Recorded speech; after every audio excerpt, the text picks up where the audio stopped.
turn now to Democratic Congressman Jim Himes. He is the top Democrat on the House Intelligence Committee, and he joins us this morning from Stamford, Connecticut. Good morning to you. Good morning. I feel like there is so much news, and I'm getting through a fraction of it, frankly, here. I want to pick up on Tulsi Gabbard, who we just discussed in the previous segment. She was a Democratic colleague of yours for many, many years. You're the ranking member on the Intelligence Committee. She never served on that kind of committee. Do you think experience is necessary? Is she fit for the job? Margaret, how far we have come that on a major news show, the question we're examining is experience necessary for one of the most powerful positions in the land? Of course it's necessary. You know, it's a little bit like our obsession right now with the Ethics Committee report on Matt Gaetz. You know, I mean, how is it that this is what we're focusing on?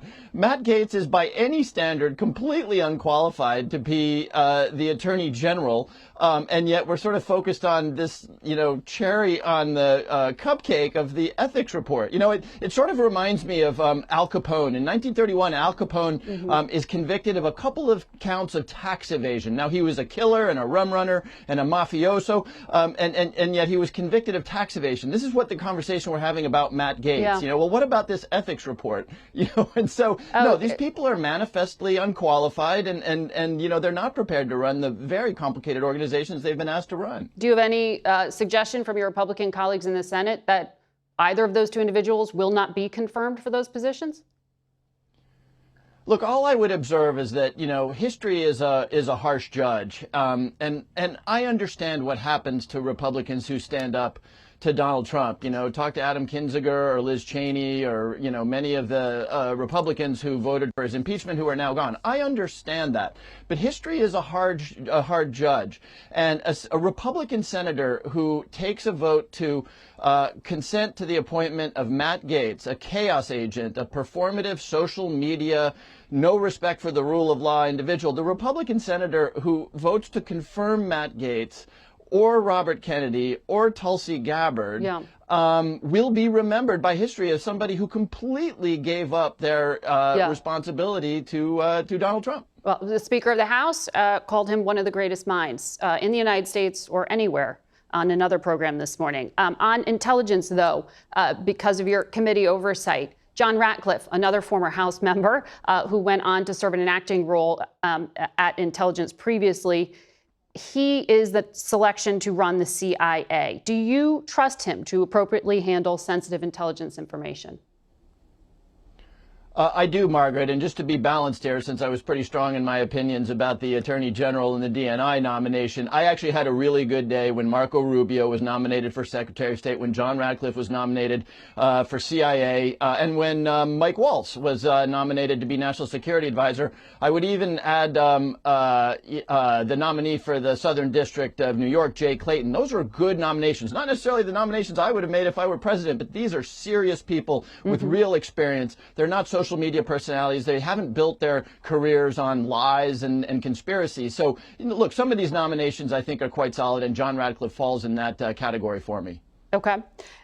Last night, President-elect Trump was at a UFC rally, and alongside him was someone who has had a lot of scrutiny, Elon Musk.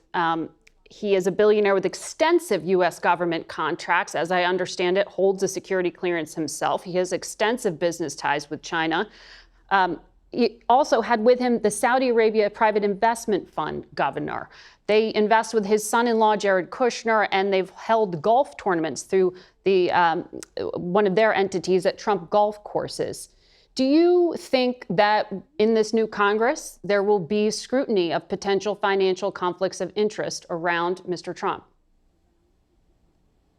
Well, of course there will be, right? I mean, this is sort of not subject to debate. We saw Trump's first term and the fact that group of people weren't particularly concerned with financial conflicts of interest. And look, I don't know Elon Musk, odd character. You sort of have to respect what he's done to disrupt, space launch, to disrupt, the auto industry and whatnot. But early reviews are not good. I read his 12-point government waste manifesto, and he said, look at all this money we're paying on on interest on the debt. That's part of the wasteful spending. Guess what? You got to pay interest on the debt. And so, I'm skeptical that he has any clue. Look, I live in Fairfield County, Connecticut. I know lots of wealthy people here, and there is a syndrome where very wealthy people who got wealthy in finance or as a tech entrepreneur decide that they're heart surgeons and capable of running the United States. I think that's what's going on with Elon Musk.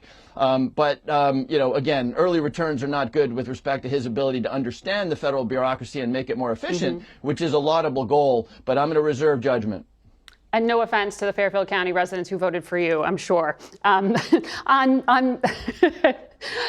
Saturday, President Biden was meeting with Xi Jinping, and they met for a little less than 2 hours.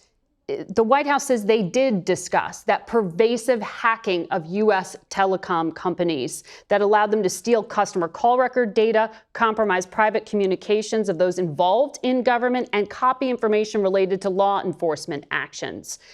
Do you know, and can you say if the hackers have actually been kicked out of U.S. infrastructure, or is China still embedded?